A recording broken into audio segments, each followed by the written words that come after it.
యావత్ భారతదేశంలో హనుమత్ దీక్షాపీఠం ఒకటే ఉంది.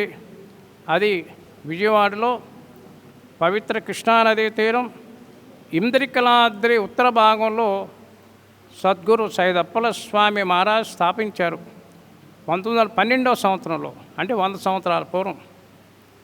వారిచ్చినటువంటి ఆదేశం ఏంటి? ప్రతి దేశంలో, ప్రతి గ్రామాల్లో, ప్రతి ఇంటిలో ఆంజనేయ స్వామి ఆరాధన జరగాలి. ప్రతి గ్రామాల్లో ప్రతి వ్యక్తి రామనామం యొక్క నామ సంకీర్తన జరగాలి. హనుమత్ దీక్ష మాలాధారం జరగాలి. హనుమంతుడి యొక్క మంత్రాన్ని అందరికీ ఇవ్వాలి. ఆ కులం ఈ కులం లేదు, అందరికీ ఇవ్వాలి అని ఆదేశిస్తే, మరి విజయవాడలో మీ ఒక్కరిగా బయలుదేరి హైదరాబాద్కి వస్తే ఇప్పుడు ఇన్ని లక్షల మంది ఎలా తయారయ్యారు? ఎవరు గొప్పతనం అంటే మన ఆచార్యుడి గొప్పతనం, గురువు గొప్పతనం. మాది కాదు, ఎవరిది కాదు, మన గురువు. ఎవరా గురువు?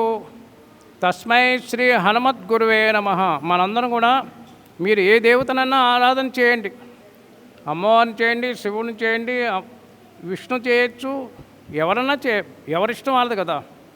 మీరు ఏ దేవతను ఆరాధన చేస్తున్నా ఆంజనేయ స్వామిని ఆరాధనలో గురువుగా స్వీకరించండి, ఆయన ఆదర్శంగా స్వీకరించండి అని హనుమత్ దీక్షాపీఠం గ్రామాల్లో మీ అందరికీ ఉపదేశం చేస్తూ